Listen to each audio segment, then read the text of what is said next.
सभी आदरणीय उपस्थित महानुभाव, प्रिंसिपल मैडम एवं मेरे प्रिय मित्रों, आप सभी को हार्दिक स्वागत एवं अभिनंदन। अस्सलाम वालेकुम व रहमतुल्लाहि व बरकातुहू। मेरा नाम सबा अंजुम है, मैं कक्षा 3 की छात्रा हूँ। आज हम एक महत्वपूर्ण मौके पर हम लोग यहाँ इकट्ठा हुए हैं। मैं ईमानदारी पर कुछ नज़र डालते हुए एक भाषण प्रस्तुत कर रही हूँ। इज्जत कमाई जाती है, ईमानदारी से आई जाती है। इज्जत कमाई जाती है, ईमानदारी से आई जाती है। प्यार पाया जाता है और निष्ठा लुटाई जाती है। हम समाज में रहते हैं, हमें प्रतिदिन अनेक लोगों के साथ व्यवहार करना पड़ता है। अध्यक्ष महोदय, यदि हम अन्य लोगों के साथ उचित व्यवहार नहीं करते तो लोग हम पर विश्वास नहीं करते।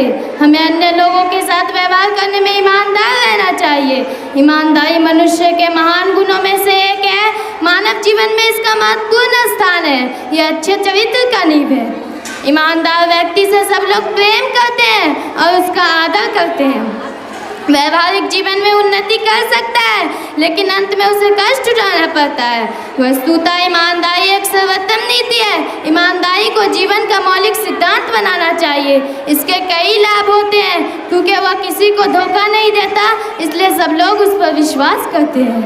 उपस्थितगण, वो गरीब हो सकता है, लेकिन सब लोग उसके प्रति प्रेम और आदर की भावना रखते हैं। वह प्रसन्नता और मानसिक शांति का आनंद उठाता है। ईमानदार व्यापारी के पास बहुत ग्राहक जाते हैं। वह अपने व्यापार में तेजी से उन्नति करता है।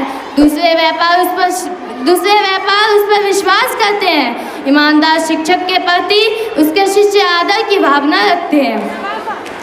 अध्यक्ष महोदय, ईमानदार व्यक्ति चिंताओं से मुक्त रहता है। रात में उसे गहरी नींद आती है, क्योंकि वह किसी को तकलीफ नहीं पहुंचाता, इसलिए सब लोग उस पर विश्वास करते हैं।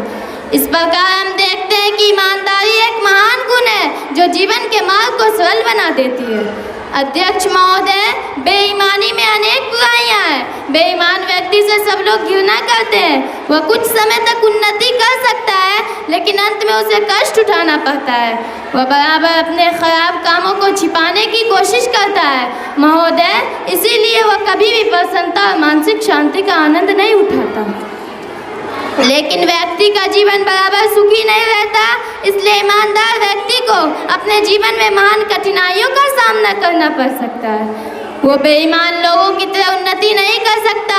लोग उसकी हंसी उड़ा सकते हैं, किंतु उसे अपनी कठिनाइयों में निराश नहीं होना चाहिए।